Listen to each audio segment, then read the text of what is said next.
Boa tarde a todos. Em primeiro lugar, eu gostaria de agradecer ao convite do Marcelo Antônio Chaves e da Renata Munhoz, que proporcionou uma fala, acho que um pouco diferente das que aconteceram no primeiro dia e hoje, porque essa parte da tarde, depois da fala do Abel, ficou reservada mais a relação existente entre essa documentação farta e as pesquisas em língua portuguesa. Então, as três próximas palestras vão ser sobre isso, daí depois a gente fecha com uma palestra mais voltada à área da história. Então, eu fiz um roteiro da apresentação, acho que ainda não está ali, mas eu vou falando enquanto isso, depois ele aparece. Que é o seguinte: trazer o projeto para a história da língua portuguesa no Brasil, mais conhecido como PHPB, e a importância da documentação manuscrita, sobretudo, para esse projeto. Tratar um pouco das fontes documentais, comparando o uso dessas fontes na história, para a história, né, e para a linguística e filologia, que é a minha área mais específica. E depois tratar dessa documentação do período de governo do Morgado de Mateus, de 1765 a 1775, que foi o período em que eu estudei na minha tese de doutorado, defendida em abril de 2013. Então, eu estudei um conjunto de documentos, constituído principalmente por cartas, depois eu vou trazer mais dados sobre essa documentação, justamente desse período. E aí eu vou tratar especificamente dos dados linguísticos levantados a partir desses documentos e especificamente das formas de tratamento, que foi o que eu estudei. E aí trazer os resultados dessa pesquisa, que eu espero que seja a parte mais breve, porque o título da apresentação acho que pode passar para o terceiro slide. Isso, esse é o roteiro. Isso, muito obrigada. Então, o título: Contribuições do governo Morgado de Mateus ao estudo da história da língua portuguesa no Brasil. Então, a minha ideia foi contar um pouco, né, como o governo do Morgado de Mateus, com o restabelecimento da capitania de São Paulo, contribuiu para a conservação de uma série de fontes que hoje são riquíssimas para a pesquisa do que foi essa língua portuguesa que a gente fala no Brasil, que é tão diferente do que a gente estava ouvindo até agora. Então, ficou muito boa essa transição, inclusive, para a gente prestar um pouco atenção nisso. Então, como que surge esse PHPB, como eu falei? Então, ele surge ali com os dois projetos que estão no segundo ponto, que é o projeto NURC e o projeto da gramática do português falado, que são projetos que começam na década de 70 e se estendem até a década de 90, e livros que saem ainda hoje de pesquisadores que continuaram com essa documentação levantada nessa época. O projeto NURC é o projeto da Norma Urbana Culta. Então, foi uma série de estudos que envolveram pesquisadores do Brasil inteiro para levantar dados sobre qual é essa modalidade de língua portuguesa que a gente fala aqui no Brasil. Então, foram entrevistas realizadas em 5 capitais brasileiras: São Paulo, Porto Alegre, Recife, Salvador e Belo Horizonte, para levantar esses dados e verificar que a língua que a gente fala, então aqui no Brasil, não é a língua descrita nas gramáticas que a gente estuda na escola. Eu acho que muitos de nós já percebemos isso, né? Porque a gente é ensinado a, por exemplo, fazer ênclise, colocar o pronome no final do verbo, quando na verdade a gente não fala assim. A gente fala com o pronome na frente do verbo, porque essa é uma característica do português que se convencionou chamar de português brasileiro, certo? Então, percebendo tudo isso, lá na década de 70, e fazendo vários estudos para descrever, então, essa língua portuguesa do Brasil, cunhou-se a expressão português brasileiro. E aí depois bem descrito, como está sendo feito até hoje. De onde vem, né, esse português brasileiro?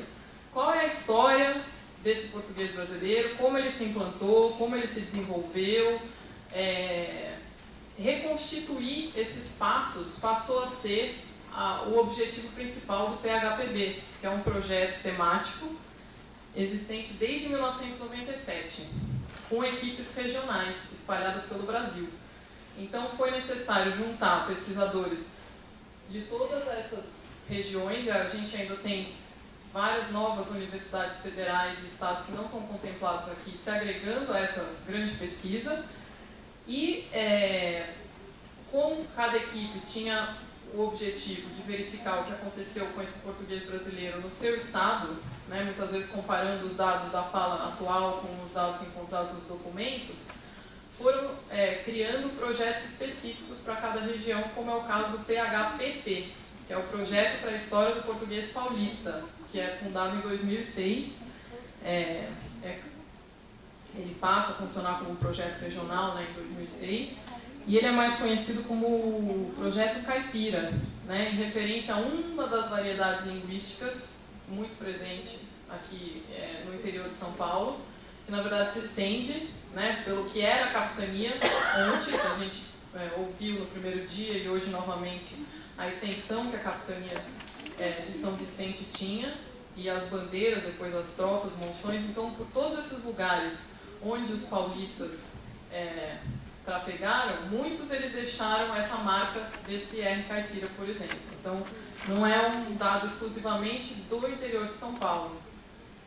E aí, com esse objetivo, então, de pesquisar a história da língua portuguesa, se constituíram, pode passar para o próximo, por favor, muitos corpora para esse estudo. Então, eu trouxe dois exemplos, vamos ver se a internet...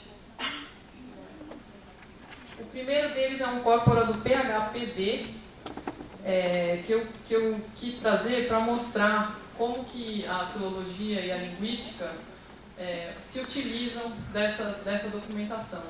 Então, o pesquisador vai ao arquivo com um olhar diferente do olhar do historiador, né? Porque a gente está pesquisando dados específicos, por exemplo, no meu caso, formas de tratamento. Eu não vou encontrar formas de tratamento num decreto, porque não é um documento interativo. Eu preciso encontrar formas de tratamento numa carta, é uma correspondência, certo? Se outro pesquisador está preocupado com a norma das elites que estavam sendo constituída aqui no Brasil, uma carta de um figurante mudo da história, vamos dizer assim, depois eu falo mais para frente dessa expressão, também não vai interessar, mas uma carta enviada pelo governador, sim. Então, é um olhar bastante diferente, porque a gente não está tão preocupado, ou não estamos preocupados em primeira mão com o teor, o conteúdo do documento, mas muitas vezes com a tipologia, ou com o remetente ou o destinatário, por conta dessas especificidades da nossa pesquisa. Então, esse site, se você puder descer um pouquinho, mostra ali corpora impressos e corpora manuscritos. E o corpus diferencial. Dá para clicar ali no corpora manuscritos? Aí são os impressos. No outro tem os manuscritos separados por região, né? E também a possibilidade de baixar um arquivo único com toda essa documentação editada. Então, isso é fruto de um trabalho realizado por diversos, centenas de pesquisadores que levantam documentação e editam essa documentação. Vou falar mais para frente da edição. Se você puder voltar no outro exemplo, é um exemplo do PHPP. Então, aí é um site de corpos constituído só por documentos que foram lavrados na capitania de São Paulo. Então, a gente usa como critério de seleção aí pode descer, que daí esse aí está mais fácil de ver. Separados, na primeira coluna tem as tipologias. Então, cartas particulares, cartas da administração privada, cartas oficiais, e as colunas subsequentes são os séculos, né? Então começa o século XVI, XVII, XVIII, XIX, XX, XXI. Então são as reuniões de documentação feitas relativas somente a São Paulo. Então há muitas lacunas ainda em branco e que talvez sejam para ficar em branco mesmo, porque talvez naquelas outras colunas preenchidas a gente já tenha documentação suficiente para fazer as pesquisas que a gente realiza. Então esse é só um exemplo e isso está tudo disponível online, aberto, não precisa de login, não precisa de senha, assim como ele acessou, qualquer um pode acessar. Bom, voltando lá para o slide, desafio frequente, então, como eu disse, como na filologia, na linguística, às vezes para a gente é mais importante o documento em si, mas não o teor propriamente, como é para a história, uma lista, uma relação e tudo, a gente olha muito para uma questão que é assim, o que o documento diz, que é o conteúdo, e o como se diz, que seria a forma. Então, se eu consigo um documento em que eu identifique ali a representação da língua em uso, que seria uma representação menos cuidada, menos monitorada, mais espontânea por informantes comuns, isso é um dado muito rico para a pesquisa em língua, porque quando eu venho aqui e sento nessa mesa, esse contexto social exige uma formalidade e o meu uso da língua está sendo altamente monitorado, ainda mais pelo fato de eu ser uma professora de língua portuguesa, certo? Se eu vou escrever uma carta, um bilhete para o meu marido, avisando que eu saí com meu filho de manhã, para ele não ficar preocupado, o contexto social faz com que o meu monitoramento, meu cuidado seja muito menor, certo? Então é esse tipo de bilhete que para a gente é muito relevante encontrar. E é o que é difícil. Até pelo que a professora Ana estava falando na apresentação, o motivo da conservação desses documentos, a organização lógica desses documentos. Então, por que um bilhete para o meu marido seria conservado daqui 3 séculos? Né? Não existe uma razão lógica que a gente poderia pensar agora para esse documento ser conservado. Então, isso seria a mina de ouro para os linguistas, encontrar esse tipo de documentação e antiga, certo? No caso de Portugal, a documentação justamente do Tribunal do Santo Ofício permitiu que se guardassem documentos desse tipo. Então, nos cadernos do promotor, pesquisados pela Rita Marquilhas, ela encontrou lá diversos documentos utilizados como provas para condenação dos réus, como amuletos, bilhetes, cartas, orações, rezas, escritos por inábeis, aqueles que não tinham familiaridade com a escrita. Esses são os informantes comuns, essa é a língua cotidiana. Então, daquela documentação, ela fez um retrato da língua portuguesa representada ali. É isso que a gente busca aqui no Brasil. Essa é a nossa busca e o que eu vou mostrar que eu tentei encontrar justamente nessa documentação relativa ao Morgado de Mateus. Graças a ele foi possível encontrar documentos assim. Então, o próximo, eu trouxe uma citação da linguística histórica, feita pelo Labov, que diz: os dados, que são ricos em tantos sentidos, são pobres em outros. Documentos históricos sobrevivem por acaso, não por um desígnio intencional. E a seleção que está disponível é o produto de uma série imprevisível de acidentes históricos. As formas linguísticas em tais documentos são frequentemente distintas das vernaculares dos escritores, refletindo, ao contrário, esforços para capturar um dialeto normativo que nunca foi língua nativa de ninguém. Como resultado, muitos documentos são totalmente afetados com os efeitos de hipercorreção, mistura de dialetos e erros de escribas. Esses não são os melhores, nesse sentido que a gente está pesquisando a língua portuguesa falada no Brasil e a origem dela, para a gente trabalhar. O que a gente quer são aqueles documentos dos informantes comuns. E, quando ele diz ali que sobrevivem por acaso, não por desígnio intencional, a contribuição do Morgado de Mateus é justamente essa. A conservação de uma série de documentos muito ricos para o estudo da história da língua portuguesa. Então, aí, é possível ter uma série, pode passar para o próximo, por favor, ele continua na mesma página, ele diz que a linguística histórica, então, pode ser concebida como a arte de fazer o melhor uso de maus dados. Essa é uma citação bastante frequente na literatura, e eu a trago justamente para dizer que no caso do Morgado de Matheus a gente tem bons dados, porque, como eu vou mostrar, a documentação permite estudos aprofundados justamente por essa preocupação dele de trazer a documentação de volta para São Paulo, né, trazer as arcas para cá e organizar da forma como se podia, naquela época, essa documentação. Então, mais uma vez, aquela estrutura burocrática funcionando a favor das pesquisas que são realizadas hoje. Então, no próximo, como eu disse, né, o papel do manuscrito para a história e para a linguística é distinto. Então, se a história está bastante preocupada com o teor, o conteúdo, a linguística está preocupada em descrever e em capturar o estado da língua presente naquele documento. E para isso, existem dois tipos principais de edição. A edição conservadora, que um exemplo é a semidiplomática, quase todos aqueles conjuntos de documentos que eu mostrei nos sites são editados semidiplomaticamente. O que significa isso? Significa manter ao máximo o que estava representado ali naquele documento. Então, eu não vou modernizar grafias. Se eu encontro casa com Z, é casa com Z que vai constar. Se o documento não apresenta pontuação, eu não vou inserir pontuação.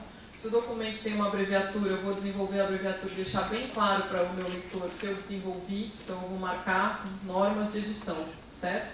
Então, é esse tipo de edição que a gente utiliza. E existe a edição modernizada, que é a edição que moderniza, que são públicos distintos. Então, se no primeiro público eu tenho um público de pesquisadores, no segundo eu tenho um público mais geral, que vai poder ler aquela documentação com outros fins que não os de pesquisa científica.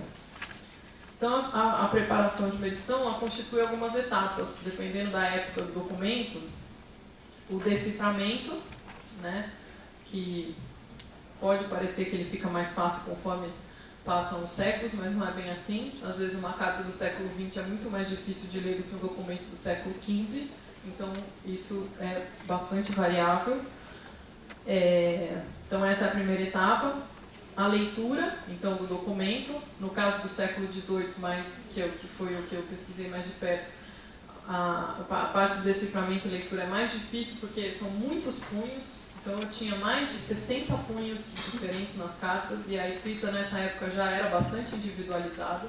Então eu não tinha uma documentação farta de um mesmo punho para poder entender. Às vezes eu tinha uma carta só, daquele punho era aquilo que eu tinha. Então era comparação intradocumental mesmo, para entender.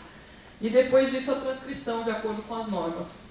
Aí eu trouxe um exemplo da pesquisadora portuguesa que eu citei, se você puder clicar. Projeto de edição de cartas desde o século XV até o século XXI. Esse exemplo tem todo o resumo, o autor da carta, o destinatário, todas as informações. E aí, se você descer um pouquinho, tem a edição usando a tecnologia de uma maneira bastante eficiente. Então, é uma edição que tem as etiquetas ali em cima, coloridas. Por exemplo, se você clicar ali em forma desenvolvida, em verde, ele vai clica de novo, mais uma vez. Não apareceu. Já apareceu? Vocês conseguiram ver que eu estava olhando? Então, são essas ferramentas que a gente tem hoje para pegar um documento e disponibilizar online, dando todas as etapas. Então, na forma desenvolvida, eu consigo ver o desenvolvimento das abreviaturas. Se eu clicar, por exemplo, em modernização, aparece a edição modernizada já, então todas as palavras de acordo com a grafia de hoje. Se você... Olha aí. Agora, faz um favor, desclique em modernização e passa o mouse sobre alguma palavra da edição. eu consigo ver, por exemplo, vossa mercê ali embaixo. Aqui, o para mesmo. Transcrição, PA, ou seja, no documento estava escrito duas letras, P e A, mas foi desenvolvida para. Acho que é a penúltima linha. É que está na modernização, né? Mas se a gente tirar da modernização, clica lá de novo. Isso, clica mais uma vez. Isso. Agora está sem, né?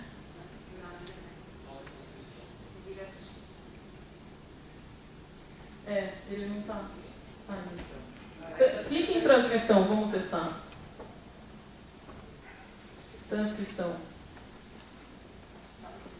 Não foi. Bom, enfim. Aí. Bom, clica ali, Fortuna, na penúltima linha, no meio. Ali. Modernização, Fortuna. Então, o pesquisador pode ir lendo, pode ir fazendo todas as investigações e ele consegue, a partir de uma edição digital como essa, reconstituir o manuscrito. Praticamente isso. Né? Eu acho que isso é o futuro para a gente, da linguística, trabalhando com documentação desse tipo. Eu acho que é aqui onde a gente vai chegar. Esse site qual é? É o site do projeto CADS. Se você colocar no Google CADS, Rita Marquilhas, aparece esse site. Depois eu posso investigar e passar no final. Bom, aí então, chegando na correspondência do Morgado de Mateus, próximo slide, eu trabalhei com uma série de documentos estou falando uma série aqui não no sentido arquivístico, estou falando errado. Eu trabalhei com um conjunto de documentos pertencentes à coleção Morgado de Mateus da Biblioteca Nacional. Essa coleção Morgado de Mateus da Biblioteca Nacional foi adquirida em 1959 ao Arquivo de Mateus, por intermédio da professora Heloísa Belotto, que ajudou a organizar o catálogo dessa coleção. Então, esses documentos são majoritariamente oficiais, então da administração pública, não tem quase nada de documentos particulares. Ela até faz uma consideração sobre isso no catálogo.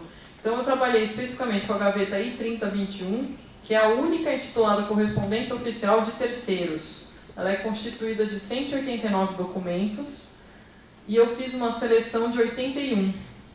Então, ela é a única que não é correspondência ativa ou passiva do governador. É a única em que ele não está envolvido, ele não foi remetente nem destinatário. Apesar de eu ter encontrado 3 cartas que uma foi escrita por ele e outras 2 ele recebeu. Mas essas cartas faziam parte de outras cartas, então funcionavam como anexos das outras cartas, eram como se fosse um processo epistolar completo. Então, por isso a necessidade delas estarem, por isso elas estarem juntas, né? E eu procedi, então, para entender como funcionavam essas cartas, não eram só cartas, eu estou passando rápido para ver se eu consigo ficar dentro do tempo. Não eram só cartas, tinham também mandados, bilhetes e ofícios, mas o maior eram cartas, de 81 a 74 eram cartas. Então eu fiz uma categorização temática dos documentos, do que falavam essas cartas, certo? Então, 47% tratavam de crimes, ou alguém se defendendo de algum crime, ou denunciando um crime, ou propondo uma investigação, ou fazendo uma advertência, certo? Então, os crimes tinham um peso bastante grande. E isso é relativamente simples de entender, se a gente pensar que o Morgado de Mateus organizou a capitania, organizou militarmente a capitania. Então, estabeleceu aquelas hierarquias militares nas companhias de ordenança, e com esse estabelecimento da hierarquia, as vilas passaram a ter um militar responsável pela segurança. Então, um oficial que podia ser, no caso de Atibaia, era um alferes, podia ser um sargento-mor, podia ser um capitão-mor, dependendo do tamanho da vila. Então, essa organização militar proporcionou uma estrutura em que a própria pessoa, morador da vila, poderia se dirigir por escrito a esse cargo maior para relatar algum crime, por exemplo. Os assuntos financeiros, como cobranças de impostos, dívidas ou soldos, acertos de contas, foi a segunda categoria mais presente, 16%. Alistamento e recenseamento, 12%. Essa organização militar que ele procedeu para que a gente que ele conseguisse fazer os projetos de defesa dos espanhóis, tanto no sul quanto no oeste, fez com que ele precisasse recensear a população para então alistar. E eram frequentes as pessoas que tentavam escapar ao alistamento, recenseamento, ou então ao sargento que não conseguia reunir a população porque ela estava esparsa pelo interior, então não vinha para São Paulo. Então há muitas cartas tratando sobre isso. Nomeação de militares, delimitação de fronteiras, conflitos e abuso de poder, exploração territorial. E aí eu trouxe um exemplo, no próximo slide, de uma carta em que mostra a atuação próxima do governador numa questão bastante popular, certo? É uma fuga de uma mulher casada acompanhada de um homem também casado. Então, o marido abandonado, ele queixa-se ao governador. A gente não tem a carta dele se queixando ao governador, mas tem essa outra carta que tem esse trecho. Que o governador manda ordem para se prender de onde quer que se achassem, quer a sujeita como o sujeito. O remetente é o capitão Mor de Jacareí, e ele está informando ao sargento Mor do outro distrito que ele havia conseguido prender o homem casado, mas que a mulher, eles já tinham se separado, e a mulher, ele soube na vila de Mojimirim, onde ele prendeu o homem, que a mulher estava por lá, mas ela já tinha fugido e já usava outro nome. Então, no começo ela chamava Ângela Ferreira, e agora Francisca Ferreira. Ela corpulenta com um filho macho. Então ela já tinha fugido com o filho para outro lugar. E ele solicita que o sargento Mor prenda a mulher, dando parte ao governador. O próximo slide mostra a imagem da carta. Esse remetente é o Lourenço Bicudo de Brito. A próxima mostra a assinatura dele ali embaixo. E eu fiz, como eu queria pesquisar as formas de tratamento, como meu interesse era o português brasileiro, eu fiz uma pesquisa dos remetentes dessas cartas. E aí eu consegui encontrar, dos 55 remetentes, eu consegui localizar 28.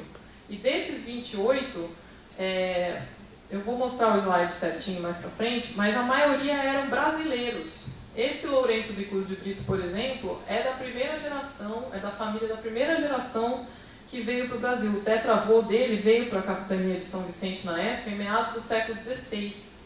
O tetravô dele veio dos Açores, da ilha de São Miguel. Então, é riquíssima essa documentação, porque eu consigo pesquisar a origem desses figurantes que não aparecem na historiografia, porque são documentos muito esparsos, pessoas que não representaram grandes cargos na administração. Não enviavam, por exemplo, documentação fora da capitania, era só intra-capitania. Então, por isso que é interessante. Aqui eu trago, no próximo, a edição semidiplomática da carta, mas aí não vai dar para a gente ler, que eu acho que o meu tempo está muito curto. Mas fica aí, depois pode disponibilizar para as pessoas lerem. Na casa de Sorocaba, ela viajou, não é só os documentos que viajam, né? Exatamente, são os documentos que viajam. Porque ela era casada lá. Bom, próximo slide, eu trouxe uma carta, que é a carta 50, que trata de uma intriga, né? Um padre, ele é acusado de se envolver numa intriga muito séria contra o governador. E ele escreve para o governador, é uma das poucas cartas dirigidas a ele, para se defender dessas intrigas. Só que ao se defender, ele tem que acusar alguém. Então eu não estava fazendo intriga, mas o fulano estava. E nesse caso, o fulano era um ministro que ocupava também o cargo, era um ministro da igreja, né, que também ocupava o cargo de ouvidor. Então eu trouxe porque eu achei curioso mostrar como o Morgado de Mateus também tinha que, ao mesmo tempo que ele se envolvia com a questão do homem casado, da mulher casada, que ele manda prender, ele também tem que se defender de acusações e de zombarias ao seu governo, como diz aqui na carta. O mesmo pretendia fazer a João Cristóstomo, que várias manhãs... Eu vou modernizando a leitura. Enquanto Vossa Excelência é sempre o Morgado de Mateus, e ele é tratado nas cartas na terceira pessoa como Sua Excelência. Então, sempre que aparece Sua Excelência, é o Morgado de Mateus. Enquanto Vossa Excelência estava recolhido, o topei em casa do dito ministro, onde lhe dava chocolates e almoços. E à vista do mesmo Crisóstomo, desdenhava de Vossa Excelência, e dizia-lhe, homem, diga lá a esse patife, que mande cá buscar o que precisar. Veja quando quer, vou ir para a terra de brancos, e tire-se daquele galego. E o dito ministro me disse repetidas vezes que andava de dia em dia dando uma conta à sua majestade, e que queria recolher-se à sua casa, e que com semelhante homem se envergonhava servir, que era ouvidor, que era juiz, camarista e vigário, que era tudo quando nenhuma jurisdição trouxera, e que viera Vossa Excelência como para degredo, para certa satisfação, e que nunca fora militar nem cortesão da corte, senão o capitão-mor na sua terra, e que era Morgadinho Mateus. E continuamente estava escrevendo a um desembargador Capelo, dando-lhe conta de todos os movimentos, ordens e bandos de Vossa Excelência, e a prontidão com que queria se embolsar da sua côngrua, e outras coisas, algumas vi eu. E também escrevendo a um reverendo governador de Évora, substituto ao do Rio, e nela muitas zombarias do governo de Vossa Excelência. Mas algumas respostas do reverendo as viesse com boa nota e letra, mas se não dava por achado do que ele criticava de Vossa Excelência. Ou seja, ao se defender, ele conta tudo o que falavam de mal por trás do governador, nas casas ali perto da casa dele. Então, é uma documentação que, nesse caso, serve aos dois lados, né? Muito bem, eu acho, a história e a linguística. Bom, aí para a minha pesquisa, especificamente, no próximo slide, eu fiz, como eu contei, o levantamento desses remetentes, para ver o uso dessas formas de tratamento, e usei, então, essa documentação da administração pública. E uma das formas de verificar o uso das formas de tratamento é estabelecer a relação simétrica ou assimétrica das cartas. Então, para estabelecer isso, se uma carta era representativa de uma relação simétrica entre iguais ou assimétrica ascendente ou descendente, eu tinha que saber quem eram esses remetentes destinatários, eu tinha que entender esse contexto sócio-histórico em que estava envolvida essa documentação. Aí, isso, no próximo slide, tem o Morgado de Mateus, como eu já mencionei, procedeu a essa rigorosa organização militar. A restauração da capitania aconteceu por conta da defesa do território. Então, os remetentes eram militares, na sua maioria eram militares. E eram militares que são chamados, né, os figurantes mudos da história do Brasil. Né? Eles não estão nos livros, nessa pasta bibliografia, eles aparecem em um ou outro caso, por exemplo, um livro do João Neme, que vai estudar Sorocaba especificamente, aparece um remetente. No outro livro, então, assim, é uma construção complexa, uma pesquisa difícil, dos 55 eu localizei 28, que é um número bastante alto, porque eu podia não ter localizado nenhum, e aí a pesquisa ia ficar mais difícil. Então, assim, foi bom para as pesquisas em língua portuguesa, essa organização, essa estrutura burocrática que permitiu a conservação desses documentos. E desses que eu consegui localizar, eu pude escrever uma pequena biografia, bem pequena mesmo, alguns parágrafos, que foi o que eu consegui levantar, de metade deles. E aí, no próximo slide, por favor, a metodologia, então, que eu usei, os estudos historiográficos, todo aquele levantamento de bibliografia aqui que a professora Luísa Belotto mencionou, não tão ampla, porque também a nossa área não é a história, né? A nossa área é filologia linguística, mas o suficiente para dar conta do contexto dessa documentação. Um dado fundamental foi que esses oficiais militares que o Morgado escolhia, eles tinham que proceder de famílias naturais da terra, e serem possuidoras de cabedais. Então, a mesma forma como se elegia os oficiais militares em Portugal foi usada aqui. E isso é fundamental, porque daí eu sei que os militares têm altas chances de terem nascido no Brasil, de serem os homens da terra. Então, dos 15 militares localizados, 4 deles vinham de famílias que estavam no Brasil há 6 gerações. Então, estavam aqui desde sempre. E para descobrir isso, né, essa história dos remetentes, eu usei a genealogia paulistana e também documentos aqui do arquivo público do Estado de São Paulo. Tem um DO a mais, desculpem. Inventários e testamentos, 3 inventários e testamentos de remetentes das cartas. E no arquivo da Cúria Metropolitana de São Paulo, os processos de colações, registro de casamento e processo de habilitação, porque tem algumas cartas de padres. Então, foi assim que eu consegui estabelecer o gráfico que aparece ali. Então, são 67%, né, dos 28 que eu localizei, nascidos no Brasil, 33% nascidos em Portugal. Desses nascidos em Portugal, a maioria estava no Brasil há mais de 30 anos. Então, já tinham vindo para cá há bastante tempo. Desses nascidos no Brasil, 83% nascidos certamente na capitania de São Paulo e 17% na capitania de São Paulo ou em capitanias vizinhas. Ou porque aquela vila, ainda naquela época não dava para saber em que território ela ficava especificamente. Um exemplo é Ribeirão do Carmo, que hoje faz parte de Minas Gerais, mas na época havia uma disputa entre São Paulo e Minas por aquela vila. Então não dá para dizer que é de São Paulo. Bom, e aí eu trouxe alguns exemplos de cartas para mostrar, pode ir passando, para mostrar as pistas que os documentos dão sobre essas personagens envolvidas na interlocução. Então, lá no alto da carta, eu consigo ler, pode passar para o próximo? Senhor Capitão Mor Manuel da Silva Reis, certo? Então, eu sei que o destinatário é o Capitão Mor, é um militar. E foi assim que eu fui descobrindo, uma por uma. Pode passar para o próximo. Na carta 4, lá no alto, a direção da carta, pode passar o próximo. Senhor Juiz Ordinário Bento Pires de Moraes. Então, foi assim, no endereçamento, na direção, que eu fui descobrindo as relações existentes.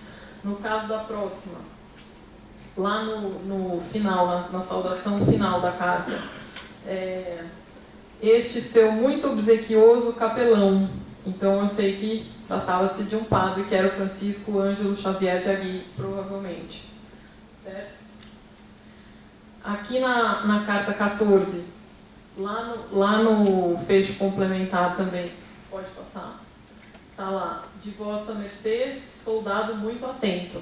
Então eu sei que é um militar. Não é um soldado, não significa que ele está na categoria soldado das patentes militares, mas ele é um militar, certamente. Bom, e aí só para terminar, trazer um pouco dos resultados, pode passar.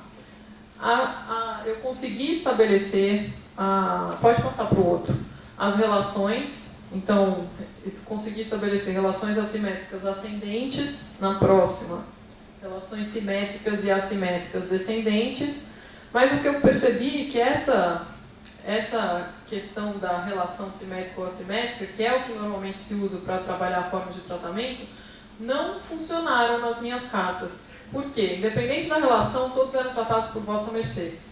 Aqui eu estou falando vossa mercê, a gente não sabe em que estágio que estava, se eles falavam vós mercê, se eles falavam vós se, a gente não sabe que estágio. Tem uma abreviatura lá que se convencionou desenvolver como vossa mercê, mas a gente não vai saber. Ainda não. Então, eu estabeleci, como essa relação simétrico-assimétrica não serviu, eu estabeleci essas categorias socioprofissionais, que é justamente um conceito desenvolvido pela Rita Marquilhas, e eu estabeleci as categorias socioprofissionais, auxiliada por toda a bibliografia historiográfica sobre a história do Brasil colônia. Eu dividi em 5 grandes categorias, que são a administração geral, que é a alta esfera, o rei, vice-rei, governador, desembargador. A administração local, que são esses documentos que circulavam sobre a administração da capitania. os eclesiásticos, os militares e os moradores, uma categoria geral que inclui os moradores, que se dirigiram à estrutura de poder para denunciar, para pedir, para fazer alguma... para pedir, mais especificamente. Aí, nas categorias do corpus, pode passar para o próximo, os militares representam 62%, é um alto número de militares, e a distribuição dos destinatários pelas categorias socioprofissionais, 67% das cartas foram dirigidas a militares, e dessas, 63% utilizou vossa mercê para se dirigir a um militar, independente da patente. Então podia ser um capitão-mor ou um cabo. Qualquer um ia receber o tratamento vossa mercê. E isso foi comprovado, pode passar para o próximo, em documentação do mesmo período, na verdade dos séculos XVIII e XIX,